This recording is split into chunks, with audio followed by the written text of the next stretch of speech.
famously are the 6 yogas of Naropa, that student of Tilopa, and his compendium of practices he learned in the course of his Tantric studies. The first is called heat, or tummo, the angry mother energy within the body. And this is a science fact. Tibetan monks can raise their body temperature several degrees above normal through employing this technique, and even melt snow off their body.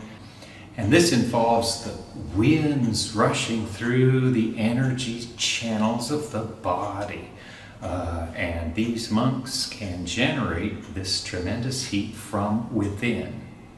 So vital energies enter the central channel of our consciousness and dissolve into clear light. At this point, after we've already seen the universe is visualized as a giant mandala of reality, all forms within reality are seen as deities, and all sounds within the mandala universe are heard as mantras. And all thoughts, even dumb ones, become pure wisdom. So after attaining the illusory body and realizing the illusory nature of all things in our universe, one may move on to practice dream yoga.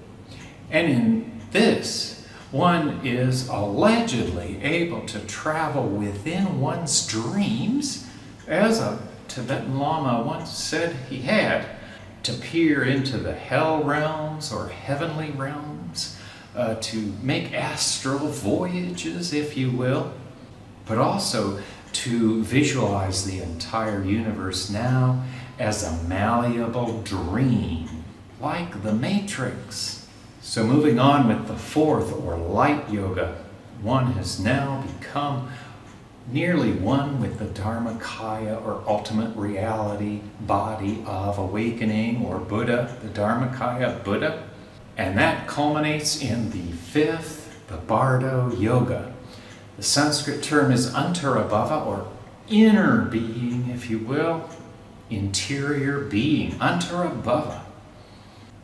And so there are said to be 6 of these intermediate states, or stages, or interior beings, if you will. We go through all of these stages in the course of a single lifetime, beginning with our birth, and the first of these, the natural Bardo, which, if you're watching this video and as I'm making it, we're in that one now, what we could call ordinary reality.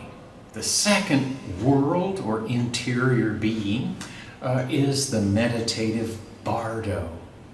And when we're meditating, we're in a quite different state than our normal day-to-day.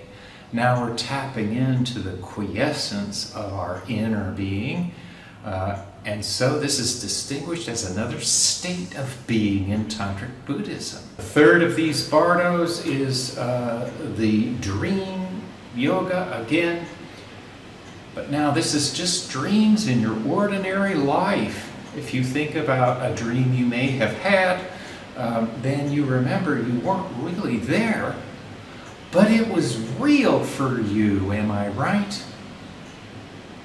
And in the Tantric tradition, this is another actual state of mental being. And for the Buddhist tradition, mental being kind of is really just the real being. And so through dream yoga, as with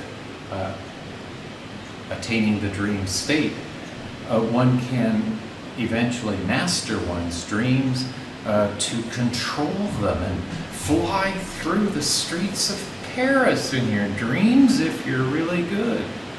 So in the West, generally, we're familiar with the idea of life versus death as some kind of opposite. But with the Bardo, death is just another of these many phases of regular existence. So upon death, one allegedly hears the body caving in, and slowly fear starts to overwhelm the practitioner if they're not prepared. and it feels like the building is caving in. At some point, the consciousness leaves the body through the crown chakra, the top of the head, and at that point, one is said to be able to step through the final of the 6 bardos, the reality bardo. And one Tibetan Lama explained it to us like this. Upon death, the adept practitioner who's trained ideally in Tantric Buddhist practices will recognize the window of reality like a screen that descends briefly when the practitioner can jump through the screen, so to speak, and escape the round of rebirth. It's in that sense that Tantric Buddhism styles itself the fastest path to nirvana. Finally, among the 6 yogas of Naropa is the transference of consciousness. So with this is the idea that one can send one's own consciousness into another being, even an inanimate object like a rock. As the story goes that Marpa the translator needed to get to India, and so sent his consciousness up into the body of a bird flying south and flew all the way to India till he spotted a man about to die in the process of dying, and then sent his consciousness from the bird into the body of that man, believe it or not.